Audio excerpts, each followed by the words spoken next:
कुनै पनि मान्छेले मान्छे मारे तापनि, हत्या गरे तापनि, बम पट्काए पनि, घर आगजनी गरे पनि र चल्दै गरेका बसहरू जलाए पनि त्यो व्यक्तिले म राजनीतिक दलको मान्छे हो, म चाहिँ वार्तामा आउन चाहन्छु, मेरा सबै मुद्दा फिर्ता लग भनेपछि फिर्ता लिने हो भने भोलि यो देशमा विद्रोही समूह जन्मिँदैन भन्ने केही ग्यारेन्टी छ?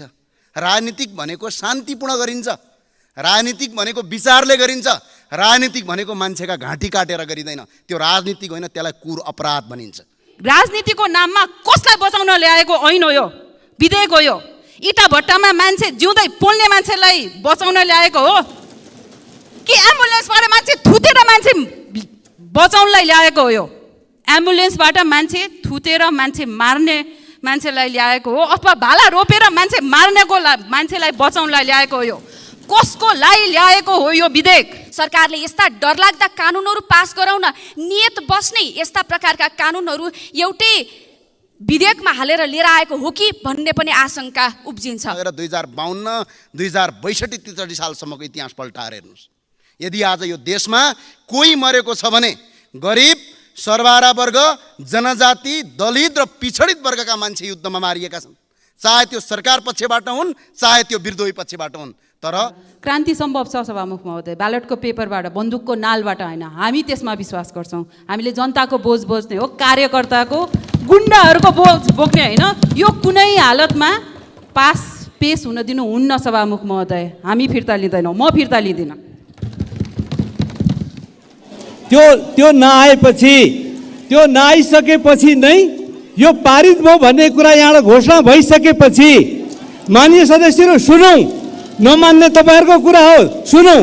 यो पारित भइसकेपछि माननीय सदस्य श्री ज्ञानबहादुर शाहीलाई उक्त विरोध गर्नुको कारणसहित संक्षिप्त वक्तव्य दिन अनुमति दिन्छु। समय 5 मिनेट।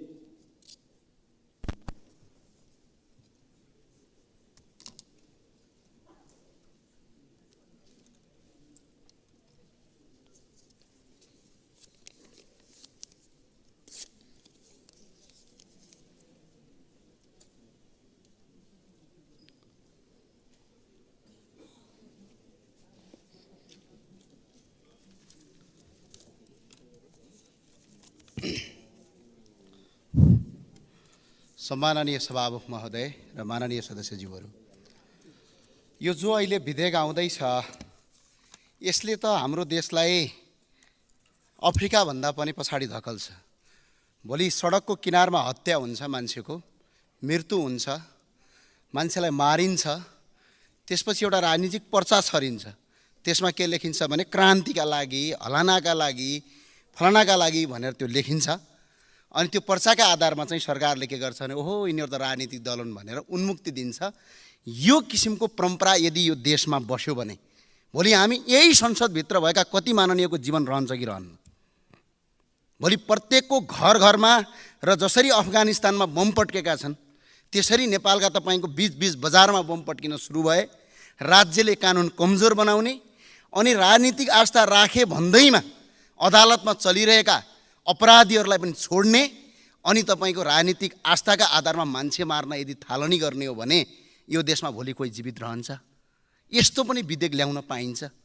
यो विधेयकले त अहिले हामी प्रतिपक्षमा छौँ, यसको मतलब यो होइन कि हामीले यो विधेयक प्रतिपक्षमा भएका कारणले विरोध गरेका होइनौँ।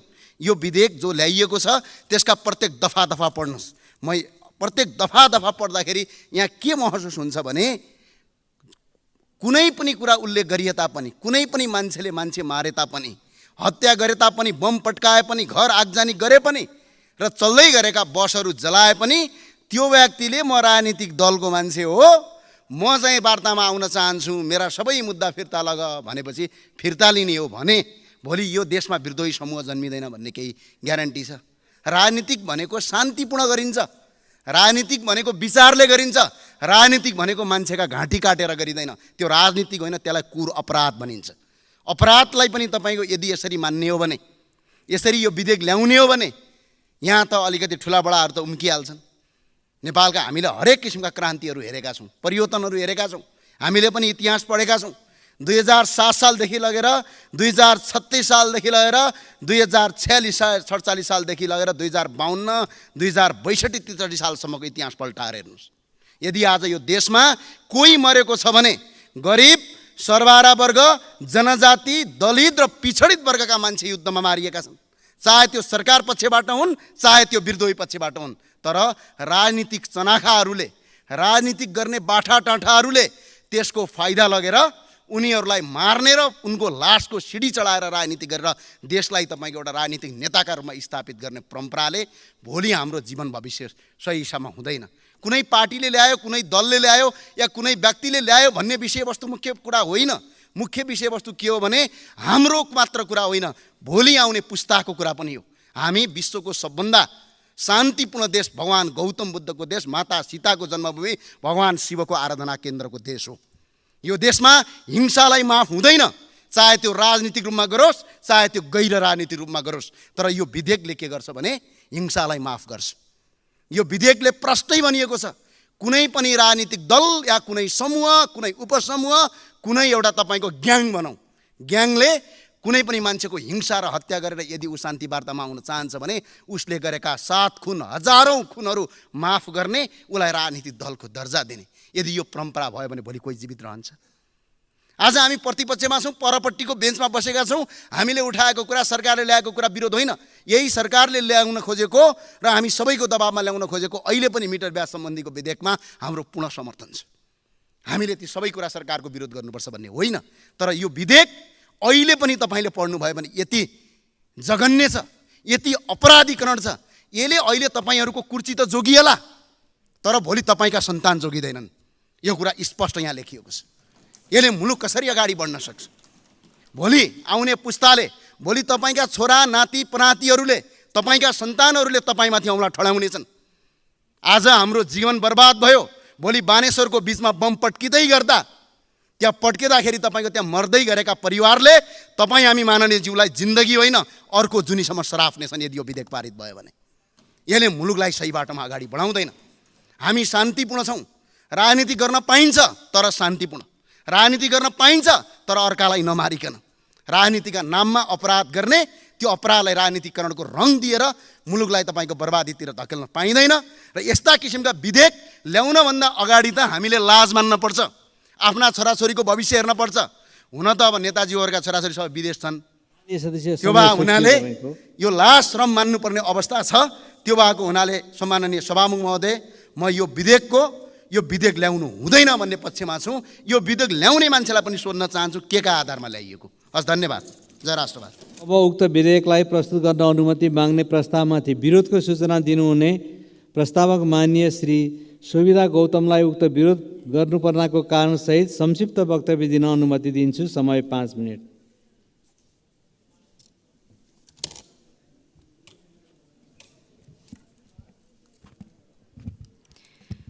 सम्माननीय सभामुख महोदय, सरकारले आज केही नेपाल ऐनलाई संशोधन गर्न बनेको विधेयक 2080 प्रस्तुत गर्ने कार्यतालिका रहेछ।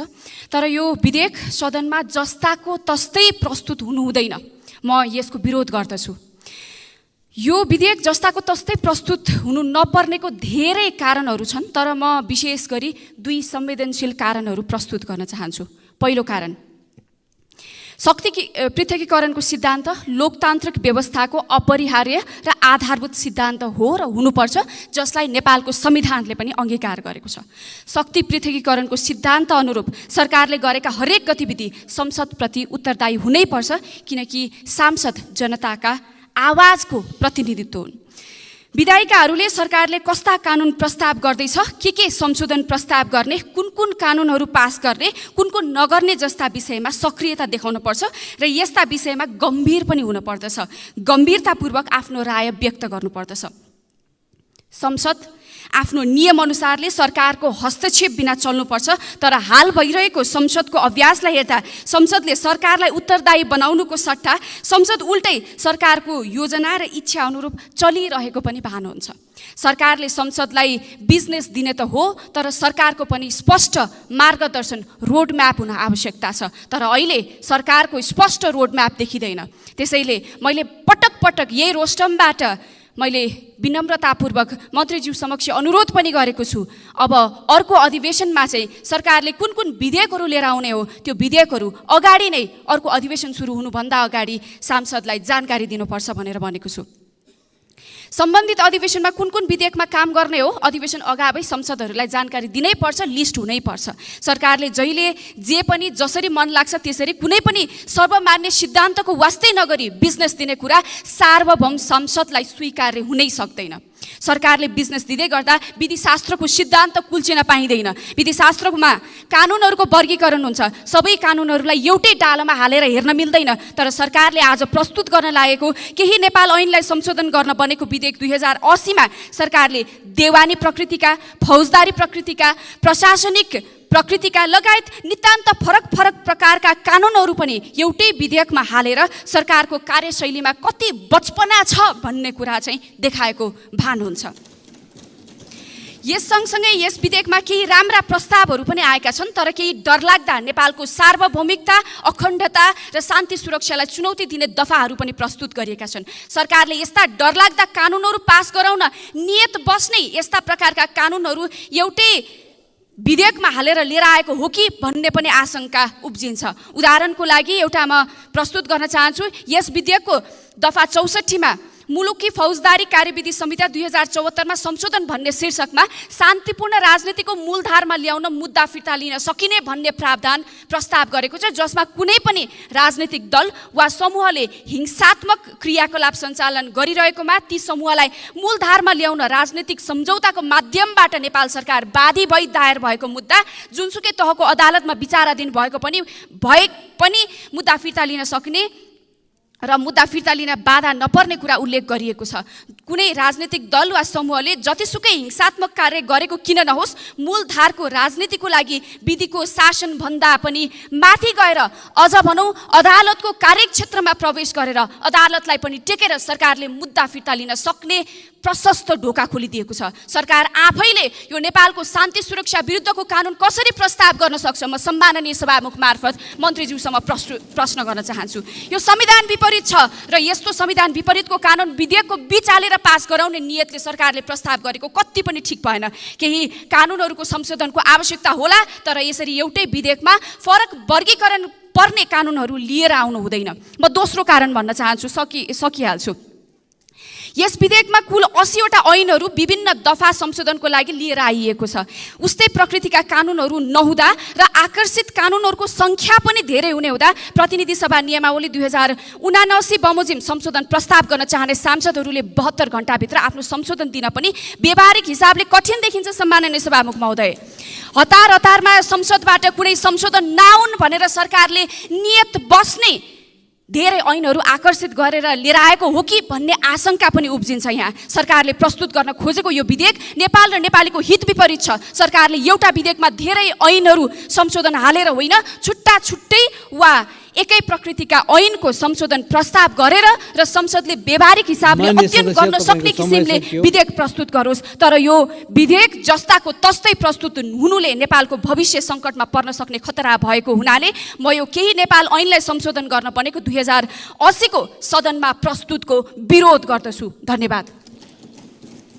माननीय सदस्यहरू, अब उक्त विधेयकलाई प्रस्तुत गर्न अनुमति माग्ने प्रस्तावमाथि विरोधको सूचना दिनुहुने प्रस्तावक माननीय सदस्य श्री सुमना श्रेष्ठलाई उक्त विरोध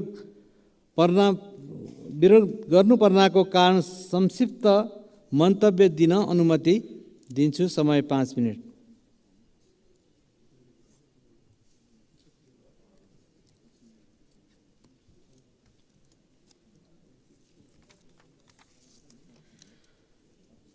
सम्मानीय सभामुख महोदय, यो असल मन्त्रालयले ल्याएको विधेयक त हुँदै होइन। यो शक्ति पृथकीकरणको सिद्धान्त विपरीत छ। बुदागत रूपमा भन्नुपर्दा यो संविधानको धारा 1, धारा 21 र धारा 46 विपरीत छ। संविधान विपरीतको यो विधेयक कसरी कानुन मन्त्रालयको टेबलबाट पास भयो म जान्न चाहन्छु। यो कानुनी सिद्धान्त विपरीत मुलुकी अपराध संहिता दफा 41 विपरीत पनि छ। यो सम्मानित सर्वोच्च अदालतबाट प्रतिपादित नजिर विपरीत छ। पढ्नुहोला, निर्णय नम्बर 8013 नेपाल कानुन पत्रिका 2066 अङ्क 9 मा पनि छ। यो म पढेर पनि सुनाउँछु। कानुन र संविधानको मन्चाए जुनसुकै मुद्दा फिर्ता लिन हुन्छ भन्ने होइन र सरकारको उद्देश्य दण्डहीनतालाई प्रोत्साहन दिनु पनि होइन। गम्भीर प्रकृतिका मानवीय कानुन उल्लङ्घन भएका मुद्दाहरूमा समेत विषयवस्तुको गम्भीरता नहेरी सरकारले फिर्ता लिँदै जाने र अदालतले पनि औचित्य तर्फ नहेर्ने हो भने जनताको जीवधनको संरक्षण गर्ने सरकारको उत्तरदायित्व तथा जवाफदेहितापनको अभाव हुन गई कानुनी राज्यको अस्तित्वमै प्रश्न उठ्छ। हामीले कस्तो नेपाल परिकल्पना गरिरहेका छौँ सभामुख महोदय? यो धेरै अन्तर्राष्ट्रिय कानुनहरूमा हामीले सही गरेका छौँ, त्यसको विपरीत पनि छ। यो अदालतको काम कर्तव्य र अधिकारमा प्रत्यक्ष राजनीतिक कर्मीहरूको हस्तक्षेप भयो। मैले यी आधारहरू दिएँ। अब म सामान्य नेपाली नागरिकको आँखाबाट यो विधेयक तौलन्छु। यो हामीले राजनीतिको नाममा कसलाई बचाउन ल्याएको ऐन हो? यो विधेयक हो। यो इटा भट्टामा मान्छे जिउँदै पोल्ने मान्छेलाई बचाउन ल्याएको हो कि एम्बुलेन्सबाट मान्छे थुतेर मान्छे बचाउनलाई ल्याएको हो? यो एम्बुलेन्सबाट मान्छे थुतेर मान्छे मार्ने मान्छेलाई ल्याएको हो अथवा भाला रोपेर मान्छे मार्नेको मान्छेलाई बचाउनलाई ल्याएको हो? यो कसको लागि ल्याएको हो यो विधेयक? नेपालीको लागि ल्याएको त होइन। आयोगमाथि आयोग गठन हुन्छ तर कहिले पनि त्यो आयोगको प्रतिवेदन सार्वजनिक हुँदैन। कसलाई बचाउनलाई? हामीले जनतालाई सेवा गर्छु भनेर नमस्कार ज्यू हजुर गरेर भोट माग्ने अनि यहाँ आएपछि जनतामाथि दमन गर्ने मालिक बन्न खोज्ने यो विधेयक ल्याएर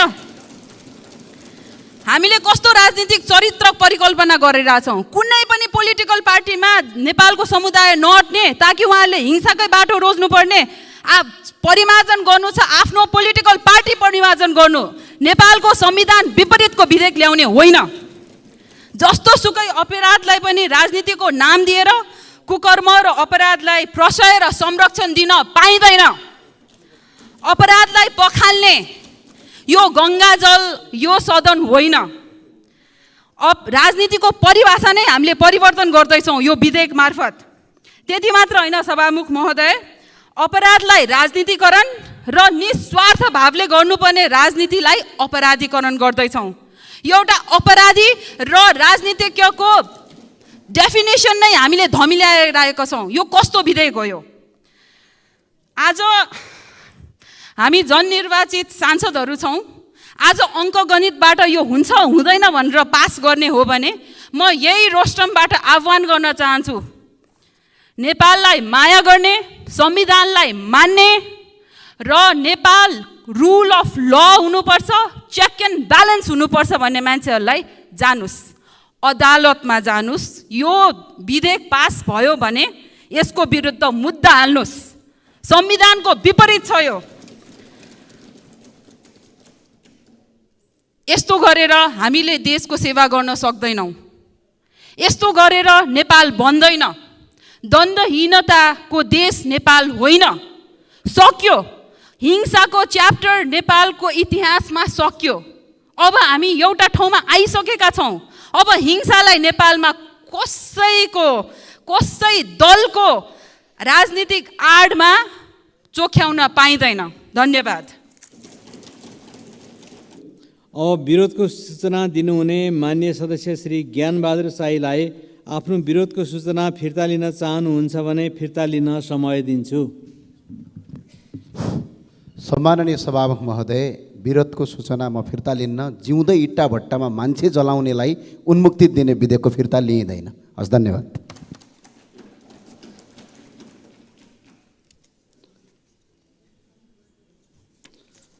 माननीय सदस्य श्री ज्ञानबहादुर साईले आफूले दिनुभएको विरोधको सूचना फिर्ता लिन नचाहनु भएकोले उक्त विरोधको सूचनालाई निर्णयार्थ प्रस्तुत गर्दछु। यो प्रस्तावको पक्षमा हुने मान्य सदस्यहरूले हुन्छ भन्नुहोला र यसको विपक्षमा हुने मान्य सदस्यहरूले हुन्न भन्नुहोला।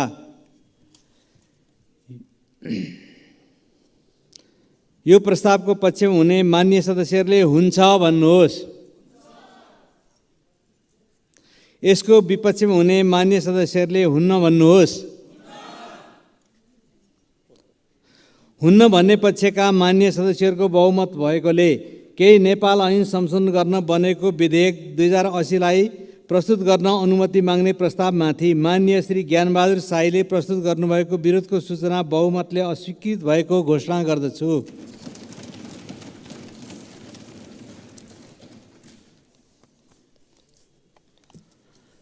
माननीय सदस्यहरू, अब विरोधको सूचना दिनुहुने माननीय सदस्य श्री प्रेम सुवाललाई आफ्नो विरोधको सूचना फिर्ता लिन चाहनुहुन्छ भने फिर्ता लिन समय दिन्छु।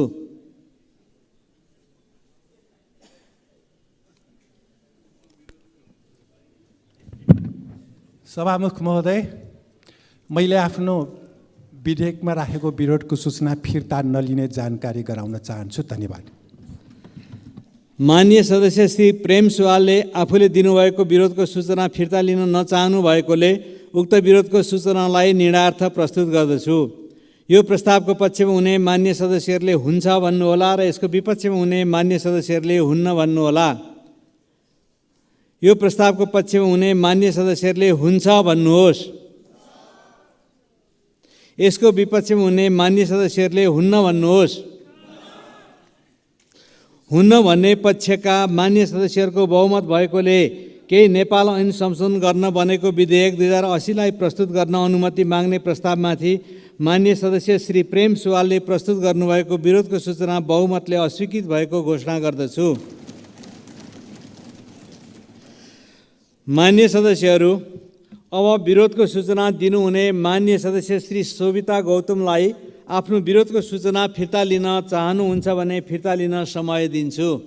सम्माननीय सभामुख महोदय, मैले विरोधको सूचना प्रस्तुत गर्दै गर्दा रोषमा उभिएर यो विधेयकमा कि डरलाग्दा नेपालको सार्वभौमिकता, अखण्डता र शान्ति सुरक्षालाई चुनौती दिने दफाहरू प्रस्तुत भएका छन्। उदाहरणको लागि दफा 64 भनेर स्पष्ट रूपमा भन्दै पनि माननीय मन्त्रीज्यूले स्पष्टसँग दफा भन्नु भएन भनेर भन्नुभएको छ। मेरो प्रश्नको उचित जवाफ नआएको र यो एकदम विभेदकारी विधेयक, नेपालको सार्वभौमिकता, अखण्डताको विरुद्ध यो विधेयक प्रस्तुत भएको कारणले म मेरो विरोधको सूचना फिर्ता लिन चाहन्न। सम्माननीय सभामुख महोदय, माननीय सदस्य श्री शोभिता गौतमले आफूले दिनुभएको विरोधको सूचना फिर्ता लिन नचाहनु भएकोले उक्त विरोधको सूचनालाई निर्णयार्थ प्रस्तुत गर्दछु। यो प्रस्तावको पक्षमा हुने मान्य सदस्यहरूले हुन्छ भन्नुहोला र यसको विपक्षमा हुने मान्य सदस्यहरूले हुन्न भन्नुहोला। यो प्रस्तावको पक्षमा हुने मान्य सदस्यहरूले हुन्छ भन्नुहोस्। यसको विपक्षमा हुने मान्य सदस्यहरूले हुन्न भन्नुहोस्। हुन्न भन्ने पक्षका मान्य सदस्यहरूको बहुमत भएकोले केही नेपाल ऐन संशोधन गर्न बनेको विधेयक 2080 लाई प्रस्तुत गर्न अनुमति माग्ने प्रस्तावमाथि मान्य सदस्य श्री शोभिता गौतमले प्रस्तुत गर्नुभएको विरोधको सूचना बहुमतले अस्वीकृत भएको घोषणा गर्दछु।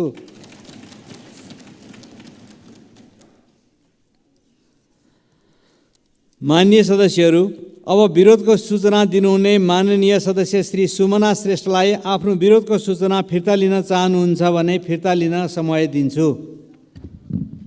सम्मानीय सभामुख महोदय, यो विधेयकमा पनि व्हिप लागेको छ भनेर अब एक्सक्युज बनाउने होला। क्रान्ति सम्भव छ सभामुख महोदय, ब्यालेटको पेपरबाट, बन्दुकको नालबाट होइन। हामी त्यसमा विश्वास गर्छौँ। हामीले जनताको बोझ बोज्ने हो, कार्यकर्ताको, गुन्डाहरूको बोझ बोक्ने होइन। यो कुनै हालतमा पेश हुन दिनु हुन्न सभामुख महोदय। हामी फिर्ता लिँदैनौँ, म फिर्ता लिँदिनँ। माननीय सदस्य श्री सुमना श्रेष्ठले आफूले दिनुभएको विरोधको सूचना फिर्ता लिन नचाहनु भएकोले उक्त विरोधको सूचनालाई निर्णयार्थ प्रस्तुत गर्दछु। यो प्रस्तावको पक्षमा हुने मान्य सदस्यहरूले हुन्छ भन्नुहोला र यसको विपक्षमा हुने मान्य सदस्यहरूले हुन्न भन्नुहोला। यो प्रस्तावको पक्षमा हुने मान्य सदस्यहरूले हुन्छ भन्नुहोस्। यसको विपक्षमा हुने मान्य सदस्यहरूले हुन्न भन्नुहोस्। हुन्न भन्ने पक्षका मान्य सदस्यहरूको बहुमत भएकोले केही नेपाल ऐन संशोधन गर्न बनेको विधेयक 2080 लाई प्रस्तुत गर्न अनुमति माग्ने प्रस्तावमाथि माननीय श्री सुमना श्रेष्ठले प्रस्तुत गर्नुभएको विरोधको सूचना बहुमतले अस्वीकृत भएको घोषणा गर्दछु।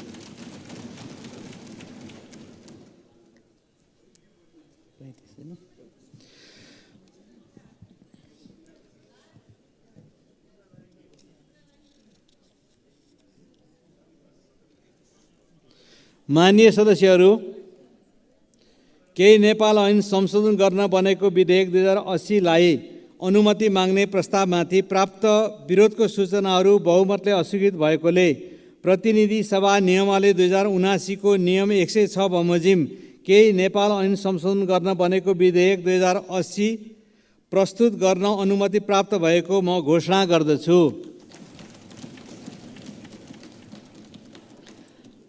माननीय सदस्यहरू, अब माननीय कानुन न्याय तथा संसदीय मामिला मन्त्री श्री धनराज गुरुङलाई केही नेपाल ऐन संशोधन गर्न बनेको विधेयक 2080 पेश गर्न अनुमति दिन्छु।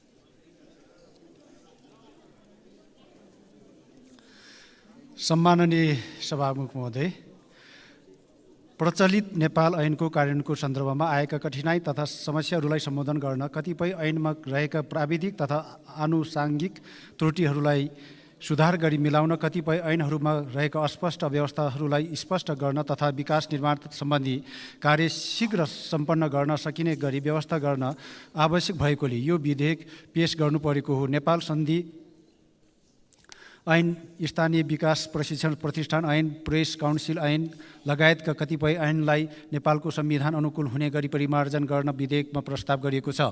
अनलाइन सञ्चार माध्यमको दर्ता तथा नवीकरण गर्ने, वैदेशिक रोजगारीका मा रहेका नागरिकलाई सामाजिक सुरक्षा योजनामा सहभागी गराउने, विज्ञान कारोबार गर्ने, सञ्चार माध्यमलाई सूचीकृत गर्ने, विकास निर्माणका कार्यमा वन क्षेत्रको प्रयोगलाई व्यवस्थित गर्ने लगायतका तत्काल सम्बोधन गर्नुपर्ने विषयलाई विधेयकमा समावेश गरिएको छ। साथै यसअघि कुनै राजनीतिक दल वा समूहलाई शान्तिपूर्ण राजनीतिको मूलधारमा ल्याउनको लागि नेपाल सरकार र त्यस्तो राजनीतिक दल वा समूहबीच राजनीतिक प्रकृतिका सम्झौताको माध्यमबाट नेपाल सरकारवादी भई दायर भएका मुद्दा फिर्ता लिने गरी भएको सहमति कार्यान्वयनलाई सहयोग पुग्ने गरी सम्बन्धित कानुनमा संशोधन गर्न तथा सवारी चालक अनुमति पत्रको अवधि बढाउने, व्यक्तिगत घटना दर्ताको प्रमाणपत्र संशोधन गर्ने लगायतका साबिकको कानुनी व्यवस्थामा समसामयिक बनाउने तथा ऐन कार्यान्वयनबाट देखिएका व्यावहारिक समस्या समाधान गर्नको लागि केही ऐनहरूमा संशोधन प्रस्ताव गरिएको छ। अत प्रचलित ऐन, नेपाल ऐनहरूमा देखिएका प्राविधिक र आनुषाङ्गिक सुधार गर्नुपर्ने विषय, सामान्य परिमार्जनका विषय र तत्काल सुधार गर्नुपर्ने अन्य विषयलाई समेत सम्बोधन गर्न आवश्यक व्यवस्था समावेश गरी केही नेपाल ऐनलाई संशोधन गर्न बनेको विधेयक सभा समक्ष प्रस्तुत गर्दछु। धन्यवाद।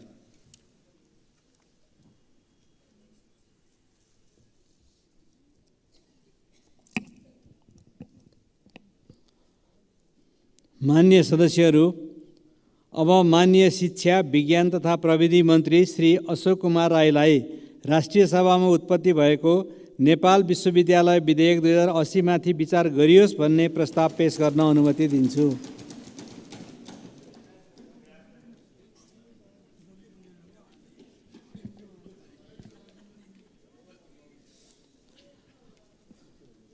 माननीय सदस्य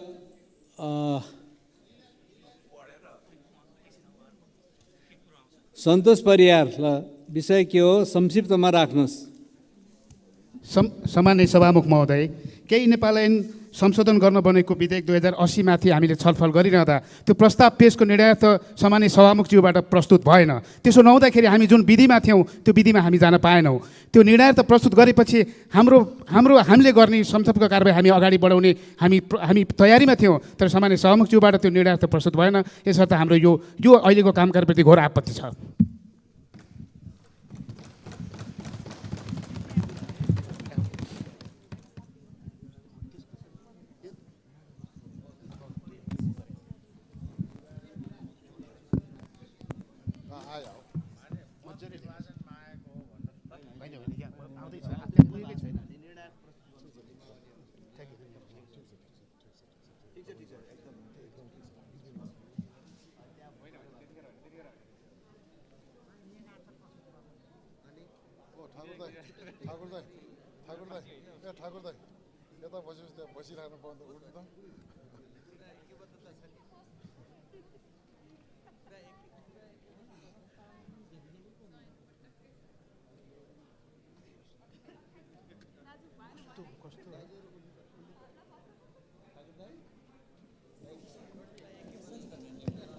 माननीय मन्त्रीज्यू, अलिकति मान्यज्यूहरूले केही सवालहरू उठाइरहनु भएकोले एकछिन मान्यज्यू धैर्यताका साथ बसिदिनु म अनुरोध गर्छु।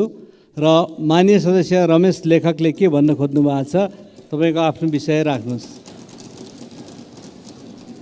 मान्य सदस्यहरू कुरा आउन दिनुहोस्।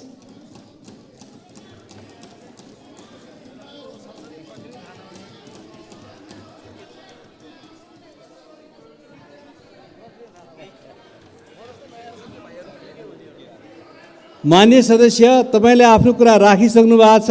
मैले मान्य सदस्य रमेश लेखकलाई आफ्नो कुरा राख्न समय दिएको छु।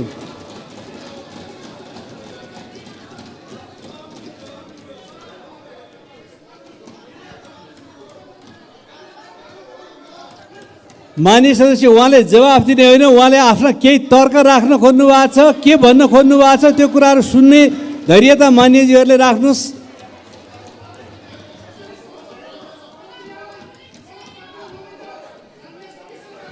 मान्य सदस्यहरू आसन ग्रहण गरौँ। मैले समय दिएको मान्य सदस्य रमेश लेखकले के भन्दै हुनुहुन्छ उहाँको कुराहरू सुनौँ।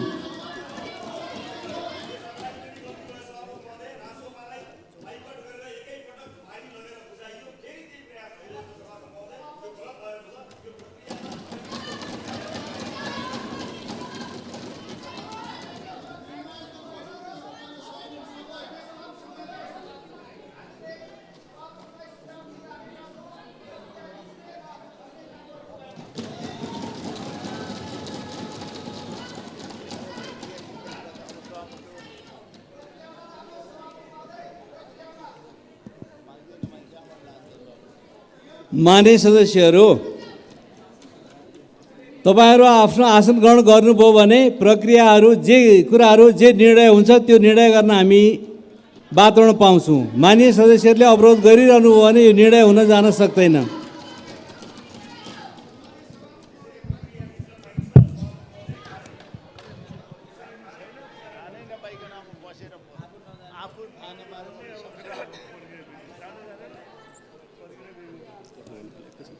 मान्य सदस्य रमेश लेखक, तपाईँ बस्नुहोस्।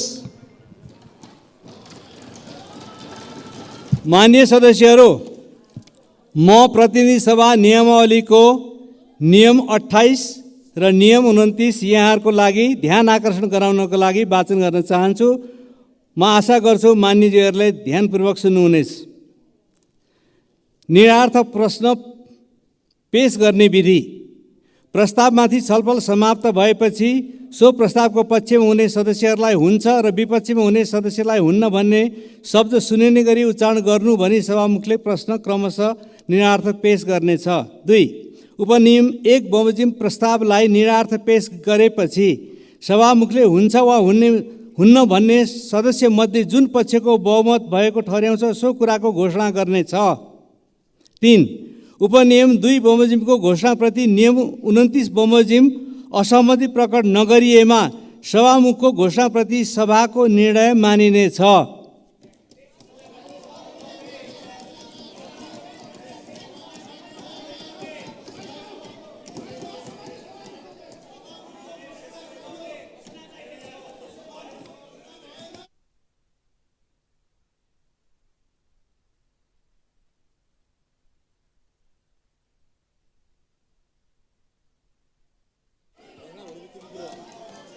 मान्य सदस्यहरू, हामीसँग रेकर्ड छ, सबै मान्य सदस्यहरूले हेरिरहनु भएको छ।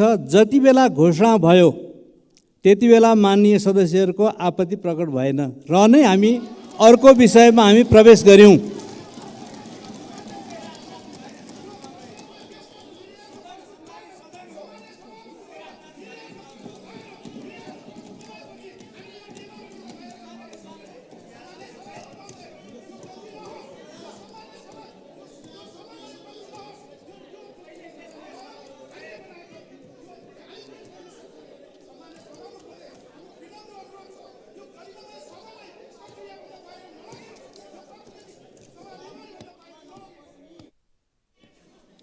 माननीय सदस्यहरू, यसको उपनियम 4 पनि यहाँहरूलाई सुन्न म ध्यान आकृष्ट गराउन चाहन्छु।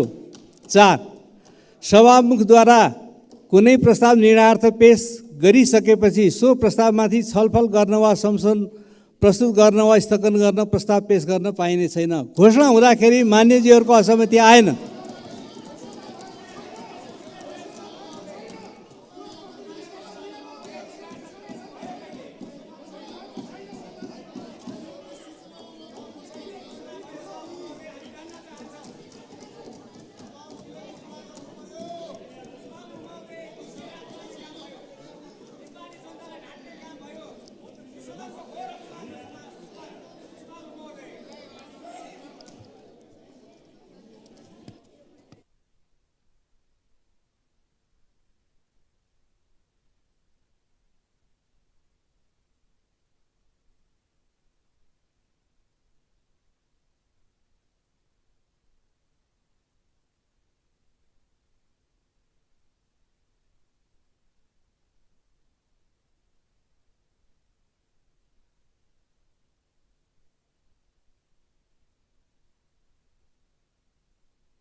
माननीय सदस्यहरू आसन ग्रहण गरौँ।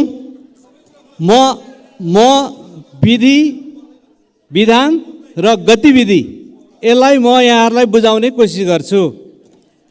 विरोधको सूचनामाथि छलफल भइसकेपछि माननीय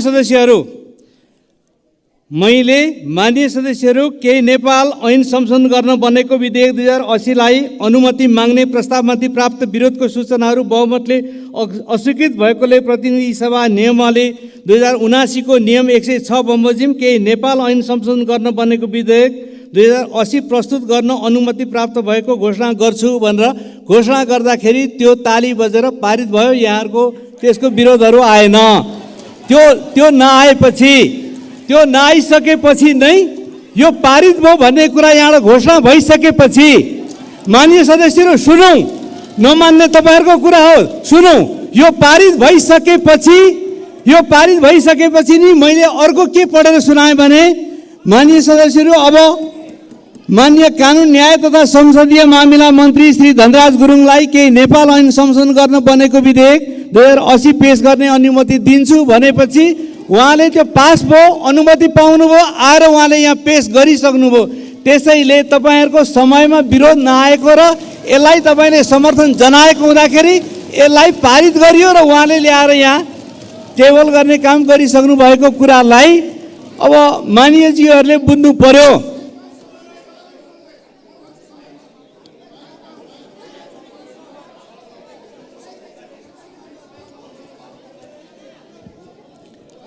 ल माननीय सदस्य कोही एकजना बोल्नुहोस्, को बोल्नुहुन्छ? म छोटो समय दिन्छु।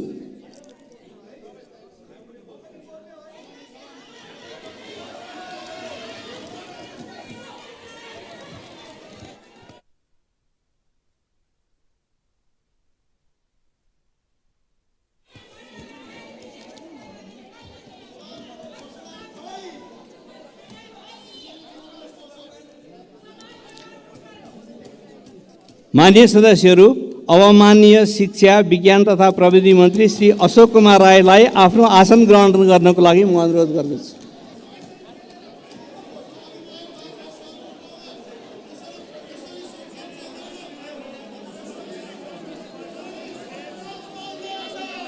माननीय सदस्यहरू, अब यो बैठक आजै 15 मिनटपछि बस्ने गरी स्थगित हुन्छ।